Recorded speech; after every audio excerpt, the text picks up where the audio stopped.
आपण पाहिलेला आहे नीट परीक्षेमध्ये झालेला घोटाळा, पेपर फुटी आणि त्यानंतर हजारो विद्यार्थ्यांचं झालेलं नुकसान हे प्रकरण उघडकीस आल्यानंतर आता त्यातील संशयित आरोपी हे सापडलेले आहेत।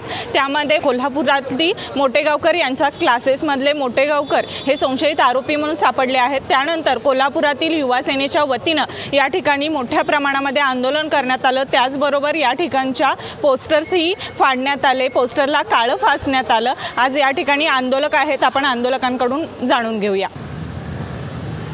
अरे मोटेगावकर कोण रे? पैठण मारा दोन रे, अरे मोटेगावकर कोण रे? पैठण मारा दोन रे, अरे या चोराचं करायचं काय? खाली डोकं वर पाय, अरे विद्यार्थ्यांच्या भविष्याशी खेळणाऱ्या चोराचं करायचं काय? खाली डोकं वर पाय। आज आपण या ठिकाणी आंदोलन केलेलं आहे। नीट परीक्षेच्या माध्यमातून अनेक विद्यार्थ्यांचं नुकसान झालं होतं। कोल्हापूरमध्ये आपल्या मार्फत या ठिकाणी रोष पाहायला मिळतोय, काय सांगा?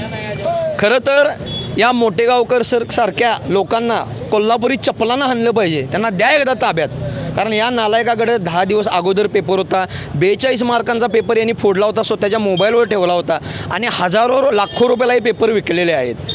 मग भविष्यात यातनं डॉक्टर झाला, डोक्याला लागले की कमराला पट्टी घालून रिकामं होणार, म्हणून तर डॉक्टरकीवरचा विश्वास आता लोकांचा उडणार आहे। अनेक विद्यार्थ्यांनी आत्महत्या केल्यात, त्यांचा शाप या मोटेगावकर आणि कुलकर्णीला लागणार आहे। आज बघितलं तर सरकार काय करते, सरकारचं हे लक्ष नाही, ही पहिली वेळ नाही पेपर फुटीची, बरेच पेपर या सरकारच्या कालावधीत फुटलेले आहेत। म्हणून आज आम्ही कोल्हापूर युवा सेनेच्या वतीने इथले बोर्ड फाडून आणि बोर्डाला काळंपासून निषेध केला आहे। येणाऱ्या काळात देखील कोल्हापुरात बऱ्याच अशा अकॅडमी आहेत, त्या विद्यार्थ्यांना सांगतात कॉलेजमध्ये बसू नका, आमच्याकडे या, आम्ही तुम्हाला पास करतो।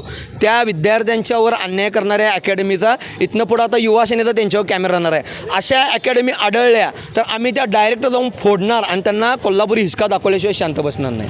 असे क्लासेस आहेत ज्यांच्या माध्यमातून आज पालक विद्यार्थ्यांची लूट होत असल्याचं आपल्याला पाहायला मिळत आहे। अनेक घटना या आज आंदोलनानंतर समोर आल्याचं आपल्याला यामध्ये पाहायला मिळालं। TV नेक्स्ट मराठीसाठी मी ऐश्वर्या पाटील, सोबत तुषार पाटील।